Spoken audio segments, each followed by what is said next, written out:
We always trusted my wife completely. She's been my closest confidant. So when she made a turn I didn't expect, I was blindsided. Tonight, I hoped for something different, something special, but doubts crept in, and for the first time in 3 years, I felt uneasy. I was dressed in my dark blue tuxedo, sharp, but uncomfortable. Instead of relaxing in my favorite chair at home with a drink, I found myself at a fundraiser, a huge social event in our small Midwestern town. I'd asked my wife to dress up, and she did, maybe too much. At 35, she was breathtaking, practically exuding seduction as she descended the stairs in a revealing maroon dress. She turned heads, and every eye in the room was on her. But she was mine, and I made that clear. Or at least I tried to. While I would have rather been anywhere else, she was completely at ease, effortlessly mingling with the town's elite. Her charm was magnetic, and I couldn't help but feel like an outsider as she floated through the crowd. When I returned from the bar, I saw her laughing with Senator David Paterson. This charming, polished figure who, frankly, had the kind of presence that could mesmerize anyone, especially her. She was hanging on his every word, her attention fully on him. And there I was, ignored. The resentment simmered beneath the surface. I politely reminded the senator of my seat, but he kept going, completely ignoring me. That was it. I placed drinks between them, forcing him to acknowledge my presence. He finally turned to me, but then dismissed me as if I were nothing. He walked away to find his seat, leaving me standing there, seething. I returned to my place, my hands tight around my glass, muttering under my breath about his arrogance. But my wife, of course, defended him, accusing me of being rude to a senator. I shot back, reminding her of our boundaries, but she just rolled her eyes. I hated that look, the one that dismissed everything I felt. But I kept my mouth shut, trying to avoid a scene. Dinner ended, the band started, and I asked her to dance. But she refused, stung deep down. I tried to keep my composure while I mingled, but I couldn't stop watching the senator. It wasn't long before he made his way out to the veranda. My gut twisted in a way I couldn't ignore, so I followed. There they were, his arm around her, talking, laughing. My blood boiled. I tried to step in, but someone stopped me. "Don't mess with the senator," they warned, but I wasn't having it. "That's my wife he's touching," I growled, feeling the rage rise. But before I could do anything else, I was shoved back into the ballroom, my body trembling with the urge to act. "Bring her back," I demanded, my voice low and threatening. I was prepared to make a scene. The senator's aide cursed and went to retrieve my wife. She came back a few minutes later, flustered and defensive. I grabbed her hand, practically dragging her out of the room. The drive home was suffocating, thick with silence. And then she exploded, accusing me of humiliating her in front of everyone. I fought back, reminding her of the boundaries we'd set in our marriage. She shot back, calling me possessive, acting like a jealous teenager. Her face flushed, and for a moment, I thought she might just walk away from me right there. But she didn't. She stayed silent, conceding my point. But the damage was done. The tension lingered, hanging between us. Dinner the next day was cold, awkward. Everyone in the room could feel it. On Wednesday, she insisted we have a serious talk. I knew it wouldn't go well, but I never imagined it would end like this. She announced plans to attend another fundraiser with the senator. She called it a work event, but I knew exactly what it meant. I objected immediately, questioning the appropriateness of her actions. "This isn't right," I said, feeling the tension rise in my chest. But she denied any wrongdoing, insisting she was innocent. I wasn't backing down. "This is a double standard, Grace. Look at how you treat Nicole." Her reaction confirmed my worst suspicions. She bristled, the defensiveness in her eyes unmistakable. "It's completely different, you know that," she snapped. "A date with a U.S. senator isn't the same as a regular date. There's a big distinction. Grace, you can't just go out with another guy. We're married, remember?" I said, my voice firm. "We made vows." She shot me a cold look. "You don't own me, Richard. Even though we're married, I can do what I want. I was stunned by her words. I'm not saying you're my property, but you're the mother of our kids. I don't want to break up our family. She dismissed me with a wave of her hand. You're being ridiculous, she said, not even trying to understand the gravity of the situation. I was floored, but things got worse. Grace appeared at the door in a stunning white gown, all set for her so-called date. Our kids were amazed, asking why she was dressed up. She fumbled for an answer, but I couldn't hold back anymore. I bluntly told them the truth. When the doorbell rang, I gave her an ultimatum. Him or us. She opened the door to a security guard and a black limo, unfazed. Behave for daddy, she said to the kids before stepping out. I was left standing there, stunned. I turned to face my kids, who needed me. Drinking my sorrows away wasn't an option. Instead, I planned FaceTime calls, one to my parents, one to hers. The kids loved talking to their grandparents, but I could feel the tension building. I knew Grace's recent actions would upset them. When we started with Grace's parents, my mother-in-law noticed immediately. "Where's my daughter, Richard? Have you hidden her?" she joked, though there was a trace of concern in her voice. I softly explained, "She's on a date with Senator David Patterson. Expecting her back tomorrow." There was a stunned silence on the other end of the line. My in-laws couldn't believe I let her go, and my mother-in-law urged me to be patient. But I was beyond that now. I had tried reasoning with her, stressing the neglect of our family, but she seemed convinced everything was fine. The kids took over the conversation, a welcome distraction. My mother-in-law, trying to help, urged patience and communication. But I wasn't sure how much longer I could hold on to that. Later, I called my parents, but their response was different. My mother was less sympathetic. "You need a lawyer, Richard," she said, her voice sharp and practical. After a few more calls, I decided to order pizza and try to keep the kids entertained with a Disney movie. But all I could think about was Grace, where she was, what she was doing.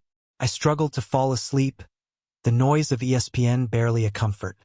The next morning, I made pancakes and bacon, trying to reassure the kids that their mom would be home soon, though I wasn't certain myself. There was no rush for her to come home after spending the night with another man.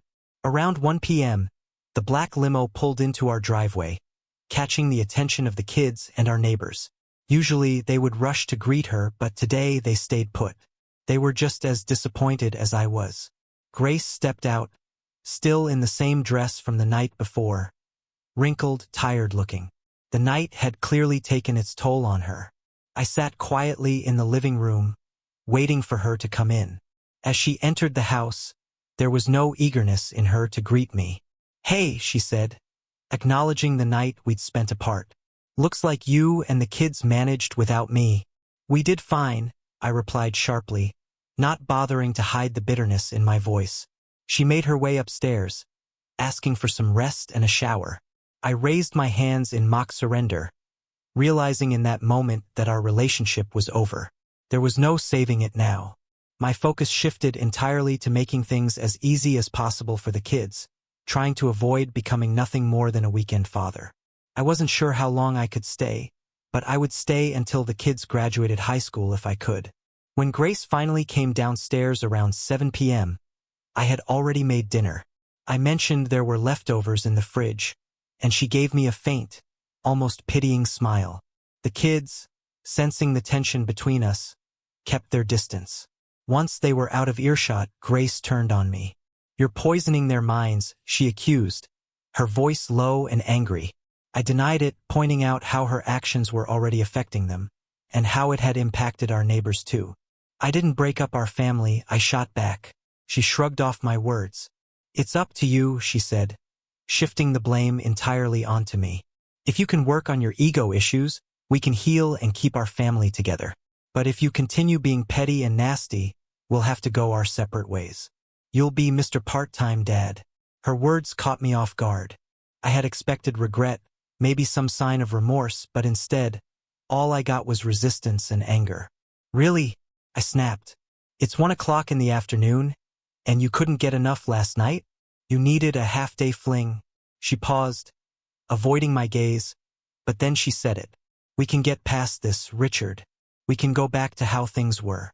I know I hurt you, and I'm sorry, but I needed this for myself. And I don't regret it. I stared at her in disbelief. That's a terrible apology, Grace. You're not sorry for anything except for hurting me. You're not sorry for what you did, for breaking our vows, for betraying everything we built together. She defended herself, her voice rising. It was amazing for me. It was what I needed. I felt the anger surge. You think you can just throw everything away like that? Your actions have destroyed our family. I found you in our guest bedroom, Grace. What am I supposed to do with that? She stood there, pleading with me, her voice desperate. We can't move forward unless you make an effort, Richard. You can't just shut me out. No, I said, shaking my head. It's too late for that now. I shut her out of the room, exhausted from 2 days of tension. That night, I finally slept soundly, as if the weight had been lifted, even if only for a moment.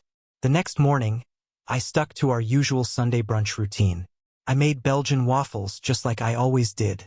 As we sat down to eat, Emma looked at her mother and said, "Mom looks rough. She hasn't slept." I tried to keep it light. "Maybe you should go out more on Friday nights," I suggested. But Grace immediately burst into tears, running to the bedroom. The kids stared, confused. "Did I say something wrong?" Emma asked innocently. "No, sweetie," I said, trying to soothe her. "Mommy probably just missed the waffles." Later, I tried to relax in my lazy boy chair, watching the game. But just as I was settling in, the bedroom door flew open. Grace stormed in, ranting incoherently. "Calm down, honey," I said, raising a hand. "I can't understand you when you're worked up," she sobbed, her voice shaky as she accused me of making her look promiscuous in front of everyone. "What's a Kardashian, Mommy?" Emma asked, joining us at the table. I exchanged a glance with Grace, who quickly composed herself. She sent the kids to their rooms before turning to face me. "Tell me exactly what you said," she demanded, her voice tight with tension. I didn't see any reason to hide the truth. I said, "I saw no reason to lie to your parents since you were just following a senator to a fundraiser," I explained. "If they side with me, that's not my fault. And by the way, my mom reacted the same way, so watch out when she's around next time." "No, it's not like that," she began, then stopped, her words trailing off. I cut in before she could finish. "An amazing experience, right?"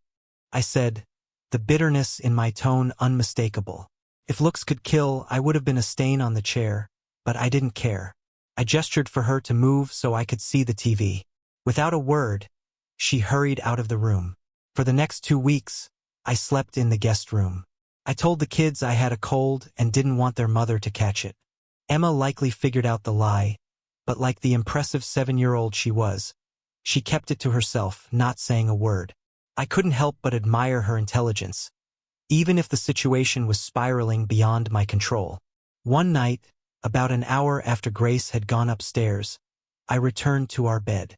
I slid in quietly beside her, hoping the distance between us might lessen.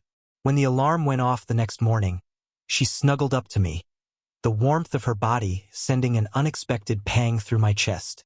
"This feels good," she murmured, a soft admission in the stillness. I knew what she was thinking. "It's time to come to your senses," I said softly. She reached to touch me, but I stopped her, placing my hand gently on her forearm and pulling her hand away. I adjusted our position so we were facing each other. No more distractions, no more pretending. "Some things are best discussed while looking each other in the eye," I said. I took a deep breath, trying to keep my voice steady. "Before I can even consider being intimate with you again, you need to get tested and show me the results." She froze, her eyes filling with tears. She seemed on the verge of saying something, but then stopped, choosing silence. She nodded slowly, confirming my worst fear, that she and the senator hadn't used protection. The situation was getting more complicated by the day. Originally, I had planned to stay until the kids finished high school, 14 more years until Luke went off to college. My love for them made me willing to endure the agony, but the thought of a long-term separation, especially with an attractive woman under the same roof, seemed unbearable. Despite all my concerns about how this would look to the outside world, my feelings for her had started to fade. Over the last 2 weeks, seeing her leave the bed with sadness no longer tore at me the way it once had. My own pain made it impossible to offer comfort. Who was she now? The woman I married would have understood my disapproval, would have seen how deeply it hurt me for her to see someone else. Grace and I had met in college, started dating 3 months later, and married within 2 years. She worked as an actuary, a job that demanded precision and honesty, traits that balanced my spontaneity and humor. Despite our differences, I had envisioned spending 50 years with her. But now, Senator David Paterson had unexpectedly become a part of our lives in a way I never could have imagined.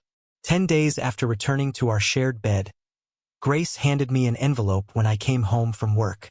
I opened it to find her clear bill of health.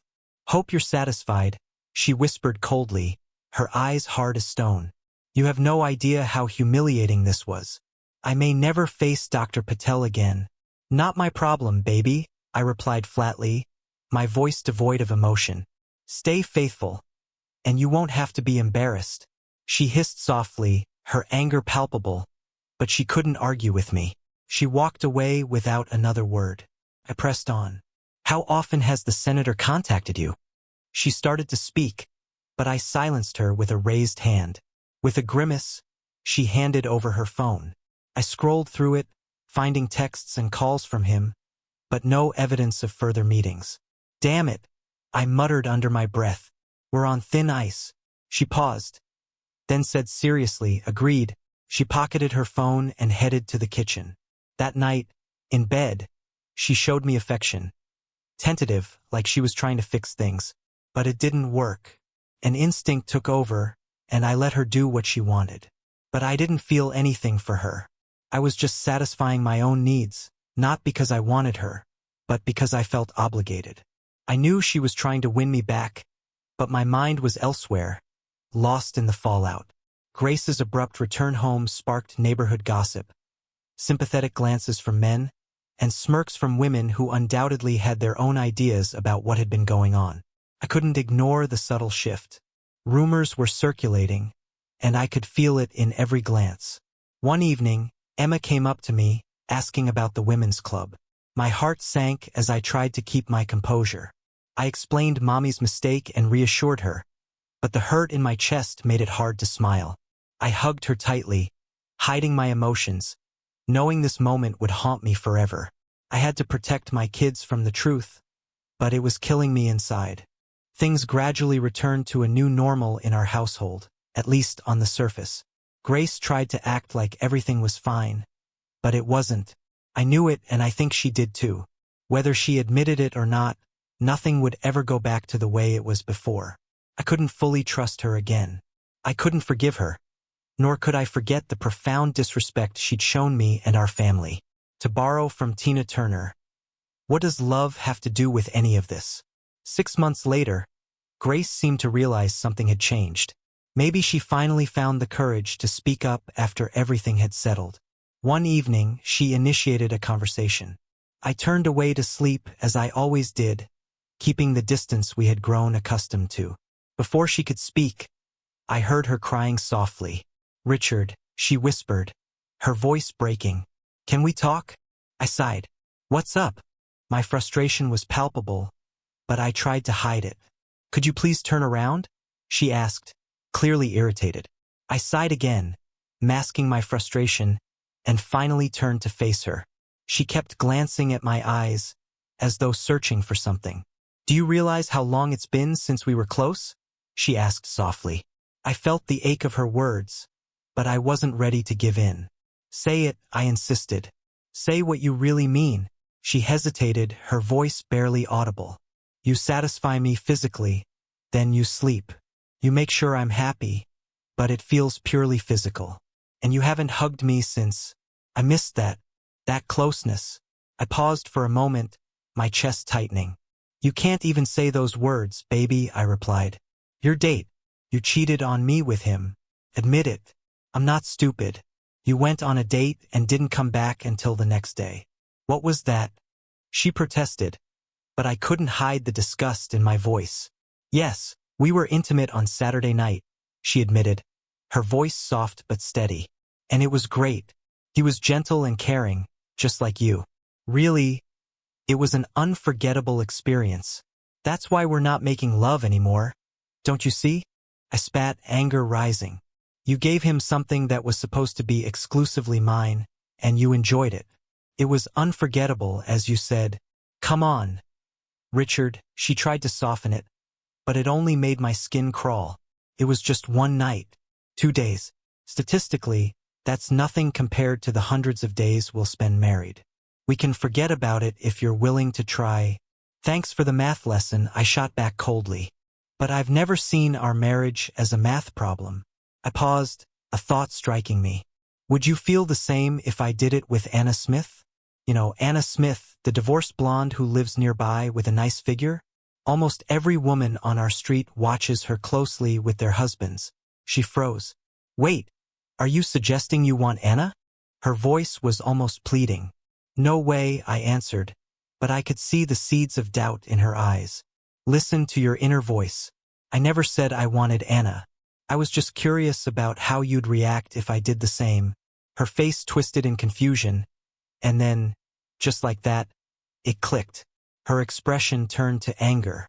I can read between the lines, she said, bitterness seeping through her voice. You don't need to spell it out.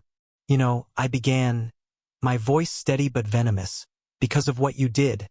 The other girls in the neighborhood bullied Emma. They heard their mothers calling you all sorts of names. It was awful.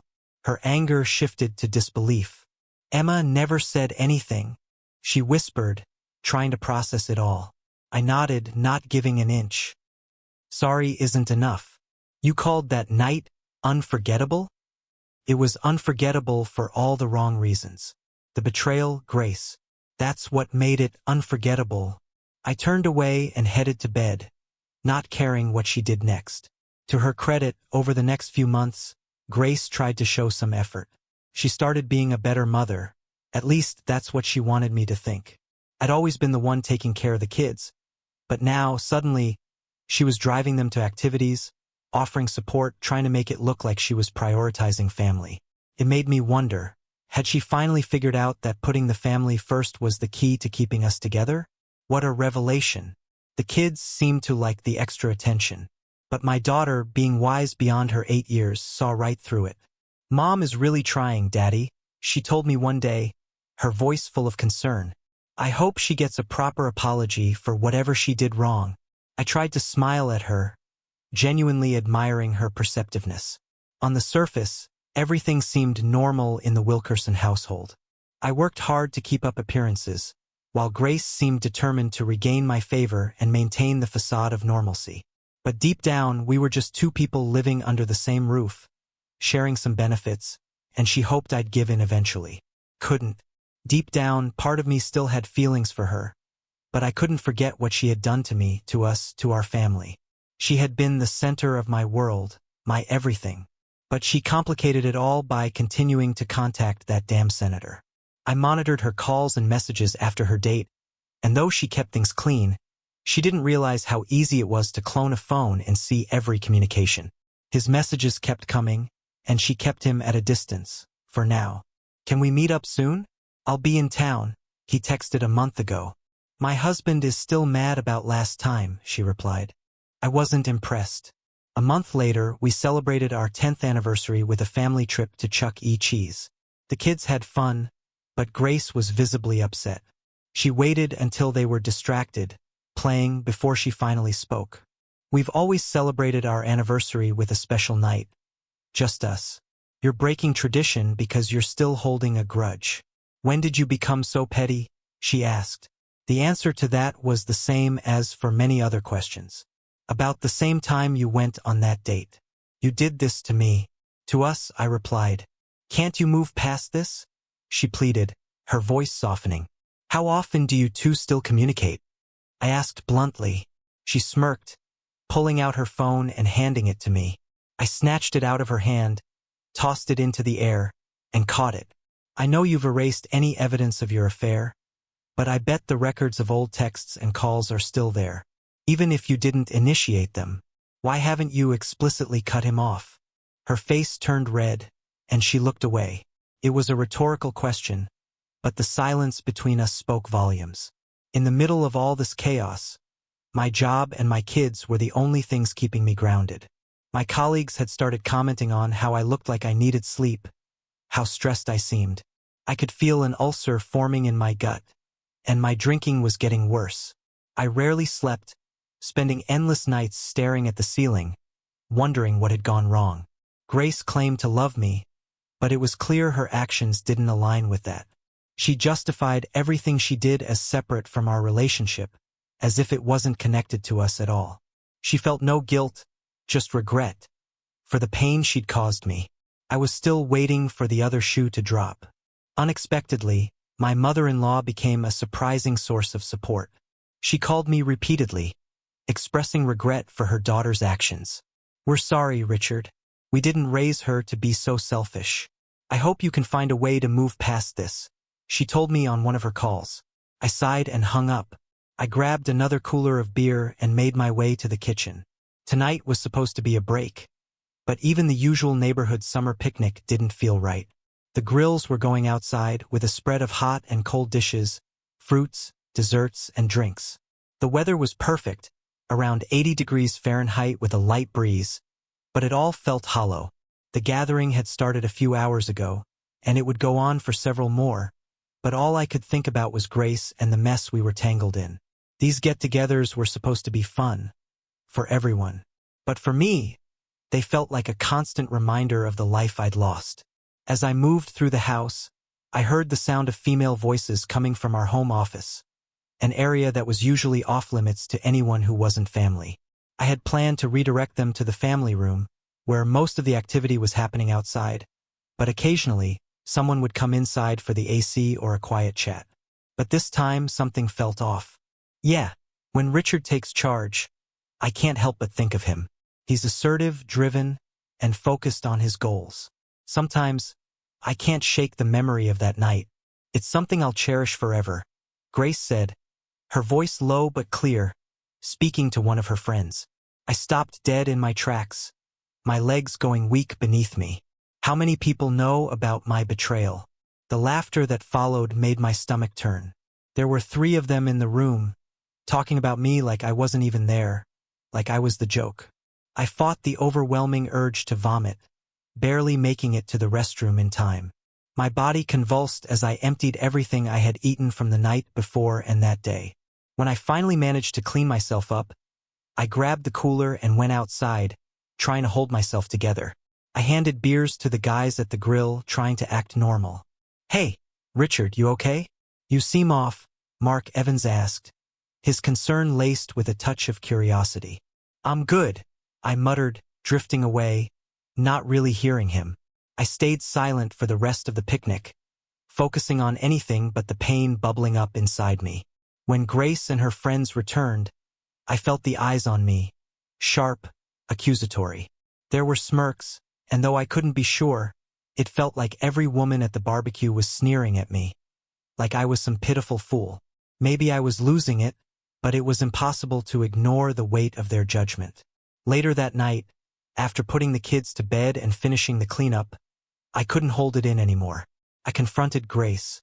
She was sitting in a lounge chair, sipping a wine cooler, looking content, so calm, so detached from everything she'd done. I joined her, feeling the anger simmering beneath the surface. "Did anyone come to the barbecue who doesn't know about your affair?" I asked, my voice shaking. She looked surprised, almost amused. "I might have mentioned it to a couple of friends recently. It was quite the experience," she chuckled, a lazy grin spreading across her face. "Hun's a charming senator." I couldn't help but share. I was seething now. "So first you cheat. Then you embarrass me in front of your friends, making every husband aware of what you did, branding me as the betrayed." I spat, barely containing my fury. "I'm not unfaithful," she yelled, her voice rising. "It was one mistake. I didn't sleep with a stranger in some motel." Her eyes flashed with intensity, and she stood up, pushing the chair back with force. "I've had enough of this," she declared, her voice rising in volume. You've been dragging this out for over a year. Your wife had an affair with another man. Someone handsome, strong. It's time to move on. I was speechless, stunned by the sudden fury in her words. I'm not going to be held hostage by your insecurities any longer. If you can't get past this, that's on you. Either file for divorce or accept reality, she snapped, her words cutting through me like a blade. I'm tired of this charade, pretending we're a perfect couple. Make up your mind now. Her outburst left me paralyzed. I sat there in silence, unable to respond, my mind racing as I processed what she had just said. It felt like an eternity before I came to my senses. But by then, she had already walked away, leaving me alone with her words echoing in my head. I'm naturally reserved, slow to react, which some people mistake for indifference. But this was a moment I couldn't simply shrug off. People, including my wife, often mistook my calm demeanor for weakness. I rarely panicked or acted impulsively. But as the thought of not seeing my children every day tore at me, I held on to a sliver of hope that somehow our family could be salvaged. I'd braced myself for the worst and already had a lawyer on standby. First thing Monday morning, I took action. Grace was served with divorce papers at her workplace. By the end of the day, as I expected, she was furious. 5 minutes after being served, my phone started buzzing nonstop with her calls. I ignored every single one, already anticipating the storm that would break when I got home. When I stepped into the house from the garage, it was like stepping into a war zone. Grace erupted in a rage, her voice sharp and full of venom. "You idiot," she screamed. "Your fragile ego is bruised, and you humiliate me in front of my colleagues just like you embarrassed us in front of our friends and neighbors. You practically begged me to file, so I did." I shot back, unflinching. I had no choice. "You made your decision, and I made mine." She glared at me, her eyes full of contempt, but said nothing more. I dropped my things, my heart heavy, and went to reassure my children of my love. I explained that, even though we wouldn't be living together anymore, I would always be there for them. Ailey, having friends with divorced parents, understood the situation, but Luke was confused and upset. I knew he would struggle with the changes, but I had faith that Ailey would help him through it. Living in a no-fault divorce state, I expected the process to be straightforward.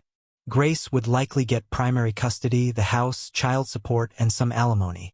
But she contested everything, dragging the proceedings out with every tactic her lawyer could think of, from insisting on pointless meetings to suggesting marital counseling. One day, in one of the sessions, I couldn't hold it in any longer. "Why are you doing this?" I asked, my voice tight with frustration. "You say you love me, but your actions speak otherwise. You cause so much pain, and yet you tell your friends, he's the best you ever had. Why would I stay in this marriage if all it brings is misery?" She looked at me, pleading. "I love my kids, but staying with you will only make them remember me as a bitter man." "I love you, Richard," she pleaded, her voice breaking. "Are you really hung up on one incident?" "Yes, he was amazing, but it was just one mistake. Please, forgive me." "I can't, Grace," I replied, the words as hard as stone. "You broke our vows. You belittled everything we stood for. I can't overlook that. I hadn't intended to take things this far. But everyone has a breaking point. The two-party political system has its perks. One side is always eager to dig up dirt on the other. After Grace's affair, I came up with a backup plan. I reached out to a well-connected lawyer who, in turn, approached the chairman of the opposing political party. They were desperate for any information that could damage the senator's re-election bid and his White House ambitions. Even with the promise of a significant monetary reward, they were eager for the evidence they needed. The desperation in their eyes, the promise of a way to ruin him. It was a tempting offer. They had to get their hands on the dirt, and I knew just how to provide it. We agreed that the evidence would only be revealed if I requested it. My lawyer kept me updated on the chairman's assistant's inquiries. After months of waiting, we decided it was finally time. The meeting was set in my lawyer's office. After the usual introductions, I placed a sealed plastic bag on the conference table. The chairman's eyes widened. "Dear God, is that what I think it is?" he asked, his voice trembling slightly. If you think it's evidence that could end the senator's career, then yes, I replied coldly. They all stared at the bag, as if it held gold. No one touched it. They just looked at it in stunned silence. I leaned back, recounting the details as they took it in. She came home, went upstairs for a shower. She handles the laundry, so she probably assumed I wouldn't check the basket. I waited until she was in the shower, then found her underwear at the bottom of the hamper. TV shows have taught everyone about DNA. I was confident that when you test these, you'll find two different sets. I slid another item forward on the table. Here's her toothbrush for comparison. You'll need to get the senator's DNA to match unless you already have it. I gave the chairman a stern look, silently urging him to understand the gravity of this moment. He nodded, understanding everything without needing further explanation. Why do this? The chairman asked, his expression still questioning. Because she was arrogant enough to think I'd forgive her. I replied, my voice tight with the bitterness I had been holding in for months. She betrayed me and assumed I'd just get over it. Now she flaunts it in front of me. To hell with her and the senator she associates with. The chairman's eyes narrowed, the weight of the evidence settling in. Your career is over, David. Damn you, Patterson. A week after my meeting with the chairman, I got a call that I wasn't prepared for. It was Patterson, enraged, his voice a mix of disbelief and fury. How could your weak husband get evidence of our weekend together? Patterson's voice seethed through the phone.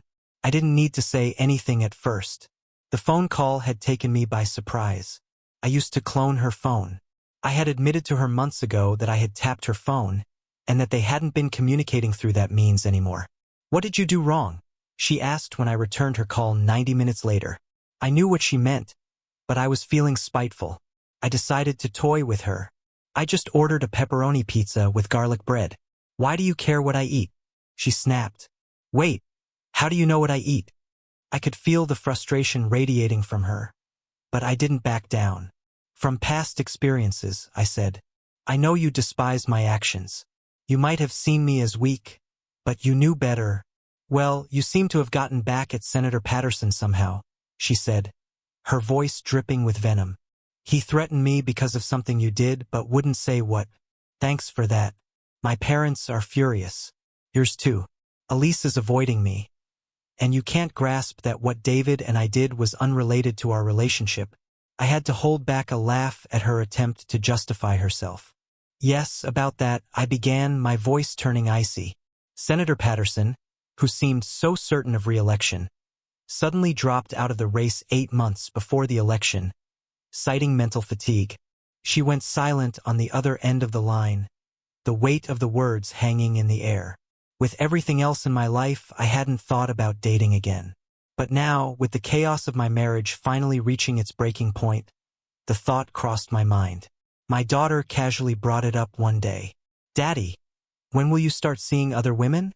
She asked, her voice so matter-of-fact it threw me off balance.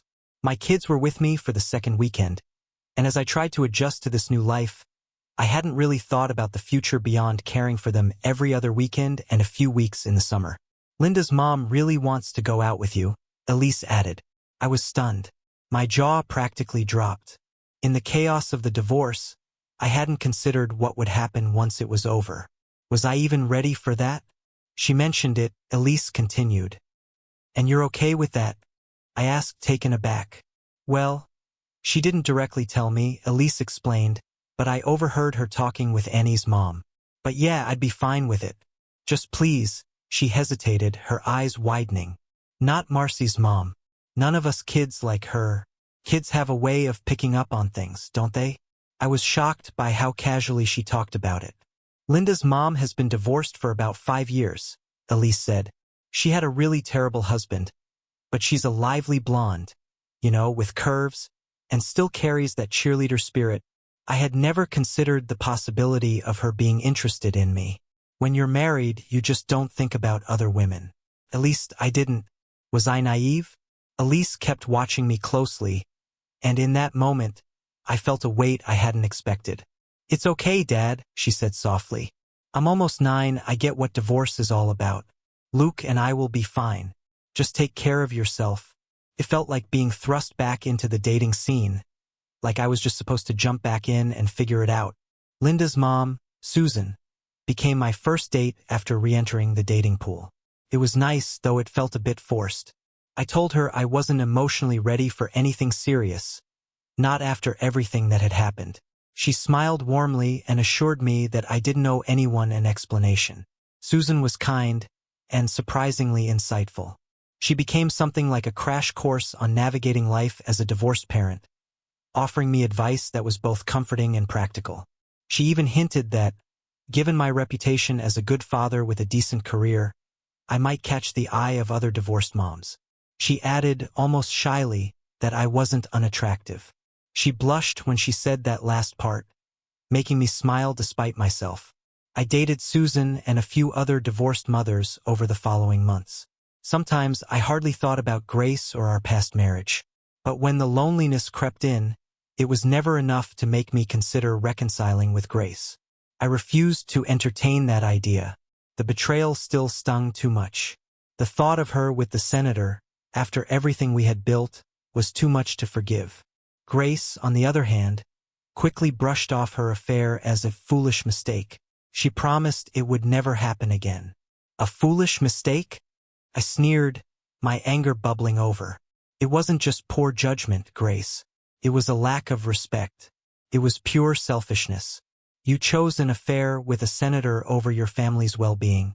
Her mouth opened and closed twice. She wanted to argue, I could tell, but there was nothing she could say to justify it anymore.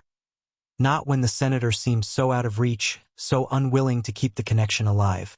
Then, one Saturday at dinner, while we were visiting my ex-mother-in-law, she informed me that the senator had told Grace to never contact him again. He thinks you influenced his decision, she added, her voice low and almost reluctant. I could feel a mix of relief and bitterness. The senator, the man she had betrayed me for, had finally rejected her. But that didn't make what she did to me any less painful. In fact, it made everything clearer. Grace's choices, her selfishness, and the crumbling of everything I thought we had. The decision for the senator to withdraw from the race and blame Grace for not stopping me was the last piece of information I needed. He thinks you influenced his decision, my ex-mother-in-law recounted with a tone that suggested more pity than anger. I raised an eyebrow but chose not to comment, continuing to eat in silence. It was a quiet victory, but the bitterness still lingered beneath the surface. The wounds didn't heal as easily as Grace thought they would. A few months later, some coworkers suggested we check out a new upscale bar with a dance floor. When I was married, I avoided Thursday night outings like the plague, but now that I was single, I found myself going out more often. Four of us found a table, ordered drinks, and soaked in the lively atmosphere. It was a welcome distraction, but my mind kept drifting. The moment the two women walked in, I couldn't look away. The first woman appeared to be in her early 40s, but she dressed to evoke a much younger vibe. She wore a silk blue shirt, slightly unbuttoned, and a short skirt that showed off her long, toned legs. Her dark brown hair was short and tousled, and her green eyes exuded confidence. She was clearly someone who enjoyed being the center of attention. Her friend, the second woman, was slightly older, possibly in her early 40s as well, but seemed out of place in the bar, dressed in an elegant high-end sweater and skirt. Her silver blonde hair was styled just right, and her dark eyes radiated a refined beauty that immediately caught the attention of several men eager to dance. The brunette seemed to be having fun, eagerly accepting every dance invitation, while the blonde remained more reserved, dancing only sparingly. I couldn't help but be drawn to the brunette, her energy infectious and magnetic. Every time she laughed or flashed a smile, my focus shifted entirely to her. An hour passed before I finally made my move. I decided to ask the blonde woman to dance, but just as I approached their table, the brunette grabbed my hand and pulled me onto the dance floor without hesitation. It was as though nothing else mattered anymore, and I completely forgot about her friend. We danced to upbeat songs, the music and the chemistry between us building with each passing moment. As the tempo slowed, she leaned in and kissed me passionately. I was captivated by the way she moved, by the way she made me forget everything. We left the club together and ended up at my place. That night, the passion didn't just fade. It burned brighter. She was an amazing lover, and we spent the next month together. However, eventually, Rosie expressed hesitation about committing so soon after her divorce. I respected her decision and we parted on good terms. But the curiosity about her friend lingered. I couldn't stop thinking about the reserved blonde, her elegance contrasting so sharply with Rosie's carefree energy. A few weeks later, I found myself alone at the bar of another upscale establishment, seeking solace in a drink. It wasn't my weekend to have the kids, so I had some time to myself, something rare and precious in the middle of the chaos. That's when she walked in. She wasn't with anyone. She walked confidently toward the bar, her figure reminiscent of Megan Thee Stallion. Rich brown locks cascading over her shoulders, every step exuding grace and power. She caught everyone's attention the moment she entered, and I felt it too. It was as if I had stepped into heaven. She made her way to the bar and settled next to me, her presence unmistakable. I struggled for a moment, unsure of how to even approach her. Then, before I could speak, she looked into my eyes with that effortless poise and asked, "What are you drinking?" I grinned slyly. "A gin and tonic," I replied, my eyes catching hers. I was envious of her presence, of the way she carried herself. "Excellent choice," she purred, her voice smooth. A man with impeccable taste. She ordered the same drink as mine, and we spent the evening talking about her boutique marketing company. Not only was she captivating and intelligent, but she also ran a highly successful business. As she spoke, I couldn't help but admire how effortlessly she combined ambition with charm. Later, we went to her apartment, a cozy, charming space that felt like an extension of her personality.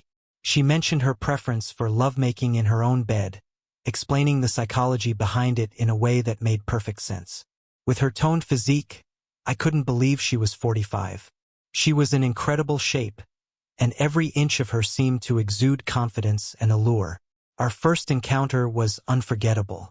She was an exceptional kisser, and as we kissed, I felt a connection with her that I hadn't experienced since my relationship with Grace.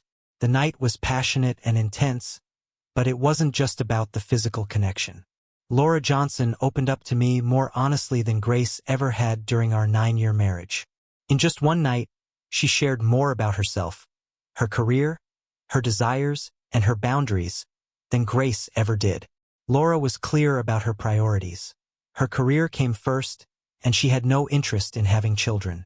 She enjoyed casual relationships with various men, and even though she had genuine feelings for me, she wasn't looking for anything traditional. We both understood that a long-term relationship wasn't on the table, but we agreed to be friends with benefits.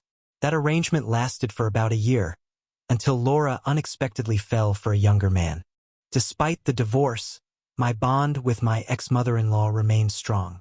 We had formed a relationship based on our mutual love for the grandchildren, and our connection went deeper than family ties.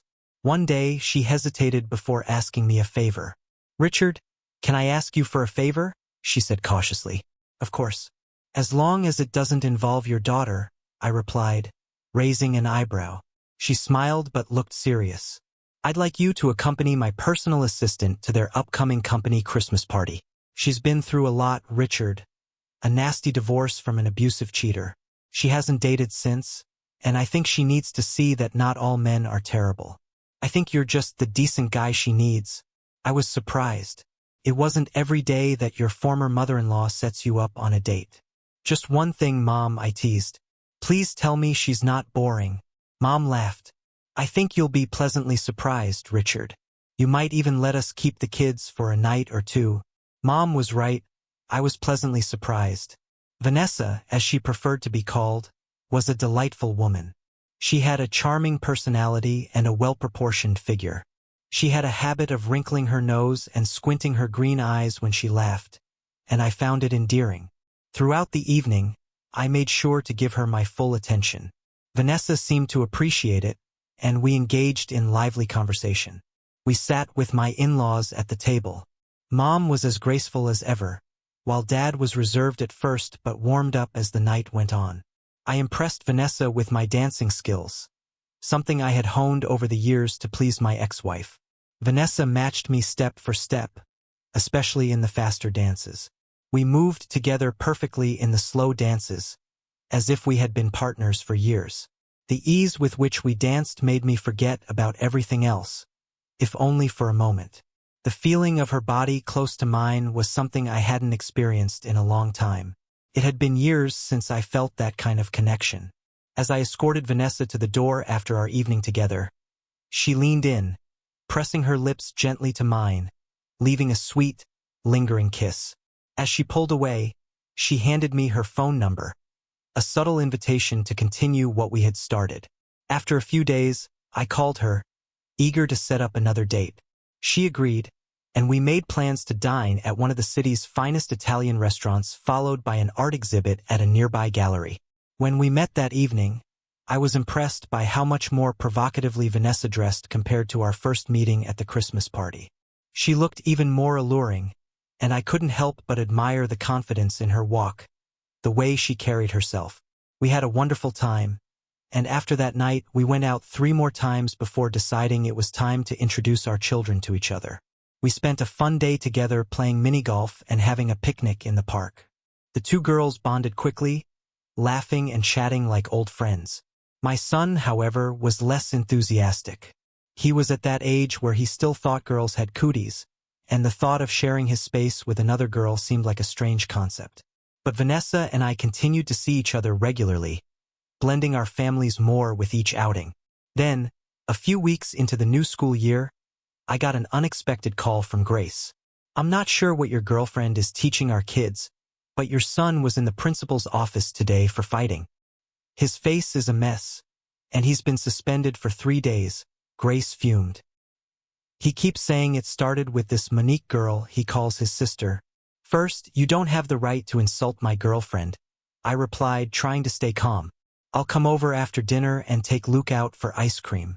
Let's not jump to conclusions, and until we know what happened, let's just talk." She sighed heavily and hung up. After dinner, I picked up Luke and took him to a family-owned ice cream parlor. He had a cut lip and a scratch on his face, but his spirits seemed lifted by the prospect of ice cream. "You should see the other guy, Dad," he joked, trying to lighten the mood. "What's the truth, Nathan Abraham?" I asked, using his full name to show I was serious. He winced at the formality. "A kid was bullying Mo. I told him to stop, but he threw the first punch. So I hit him back. They say I broke his nose. It made a loud crack, and there was blood everywhere," Luke said, his grin barely contained. I raised an eyebrow. "The boy who bullied Mo was 2 years older than you. Will Mo tell me the same story?" "Absolutely, Dad. I wouldn't have hit him if he hadn't started it. I was just defending Mo.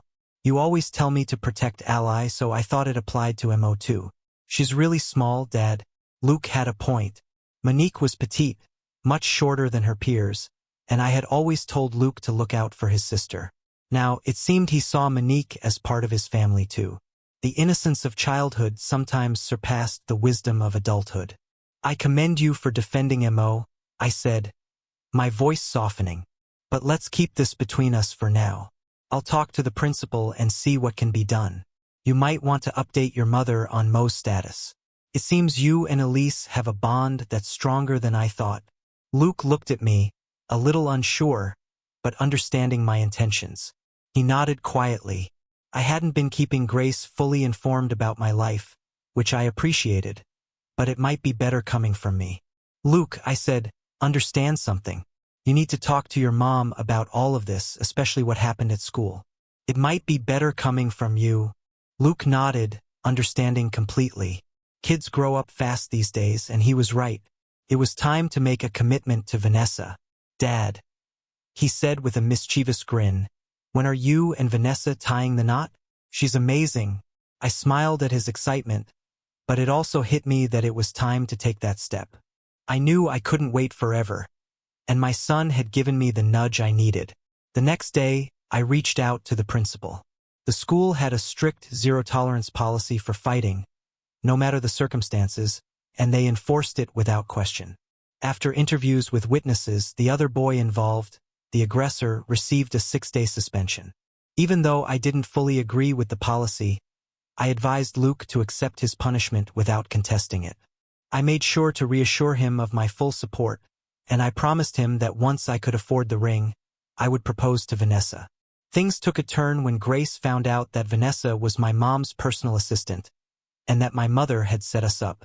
Grace's reaction was swift and furious. "What on earth, Mom? Aren't you supposed to be on my side?" She yelled at my mother. "According to Mom, there is no your side, Grace," my mother replied calmly. "He's not coming back to you. You ruined that. Why let a good man go to waste? Vanessa is a wonderful woman and a great friend. She deserves someone like Richard." Grace's reaction, as described by my mom, was nothing short of explosive. Despite Grace's anger, my children had quickly grown to love Vanessa, especially my daughter, who admired how nurturing Vanessa was toward me. She made me feel special in a way I hadn't experienced in a long time, and that made me want to treat her like a queen. Ailey often teased us, "I'm not sure if you two are sweet or sickening," but she loved being around us, watching our affectionate interactions. A couple of months later, we had a small, intimate wedding with just our 3 children, my parents, and my ex-in-laws. The court clerk who officiated the ceremony was a bit taken aback when my ex-mother-in-law stood as Vanessa's maid of honor. Quite the story, I chuckled when she asked about it. No one expects to be visited by federal marshals, much like no one expects the Spanish Inquisition from Monty Python's Flying Circus. But I was completely blindsided when 2 officials walked into my office on a Monday morning. They were investigating a former senator's altercation and subsequent injury in the restroom of an upscale restaurant in Houston, Texas. To my shock, my name, along with several other disgruntled husbands, came up as potential suspects. I leaned back in my chair, a wry smile creeping onto my face. "I can't say I'm sorry to hear about the senator's troubles," I said coldly. "No one deserves it more." The marshals were taken aback by my response, but I pressed on. "You do realize he slept with my wife almost 4 years ago. If I had any intention of doing something, wouldn't I have acted sooner?" Sarcastically, I couldn't help but think that the interrogation by the federal agents was just the beginning of the fallout. A week later, a reporter from the Associated Press showed up at my office, asking for details about the incident. He had somehow obtained a confidential list of 26 women the senator allegedly had affairs with during his time in office. Several people knew about Grace's involvement with the senator, although I hadn't publicized it. Grace likely told more people than I did, as she took pride in her conquest. I couldn't help but wonder how proud she felt when the news of the senator's misconduct broke, implicating her as one of his lovers. "Why did you tell him?" she screamed over the phone when I finally spoke to her. "I didn't," I replied, trying to stay calm. "He told me your name was on the senator's list. All I did was confirm it. I wasn't going to lie to protect you from embarrassment." She snapped back. "I'm not promiscuous." Her voice cracked with anger and shame. Before I could respond, I ended the call. I couldn't help but laugh, darkly amused by the absurdity of it all. I even thought about taking a long vacation when the article came out. Let the whole world know she messed up. But I wasn't going to suffer alone. Vanessa convinced me otherwise. "Don't engage," she advised calmly. "Stick to the truth. She cheated on you. You divorced her. You moved on." Unfortunately, as much as I wished the scandal would fade, my children were going to face verbal bullying because of their mother's actions. We would have to address the fact that their mother was a self-centered cheater for years to come. It wasn't fair to them, but it was reality. I felt a twinge of sympathy for my ex-in-laws, who had become close friends over the years. After the article came out, we invited them to stay with us for a couple of weeks. They mostly stayed indoors, avoiding answering their phones, no doubt shielding themselves from the fallout. I love my daughter, but I'm deeply ashamed that she thought it was acceptable to engage in promiscuous behavior. I confessed to Vanessa one evening, my voice low with regret. No father wants his daughter to be perceived that way. As time passed, the scandal died down, and life slowly returned to normal. My children began spending more time with Vanessa, and Monique, and me at our house. It was comforting to see our home become a safe haven, a spot where the neighborhood kids could hang out. Initially, Grace objected to the idea of Vanessa becoming so involved, but eventually, things smoothed over. I made sure Ailey and Luke kept open communication with Grace, trying to avoid any accusations of alienation. My parents and my ex-in-law's frequent visits helped ease tensions. When the kids were with me, we rarely discussed Grace. Though she remained their mother, she was now just an ex in my life. The kids respected Vanessa and even started calling her Mom. It was a change that came gradually, but it wasn't entirely unexpected. Grace's parents, initially uncomfortable with the shift, soon accepted it, especially since they had been close to Vanessa before our marriage. Amidst all the upheaval, I had paid little attention to Grace's dating life. I knew she occasionally dated, based on what the kids said, but I was still shocked when Ailey announced one afternoon that her mother was engaged. A wave of sadness hit me, a pang for what might have been, what I had hoped for in the past. But then I felt Vanessa's comforting embrace, and my sorrow quickly turned to joy. I had moved on. I had this now, a family that respected and loved each other, a bond that wasn't tied to betrayal and deceit. In that moment, I realized that what I had now was far more important than anything I had lost.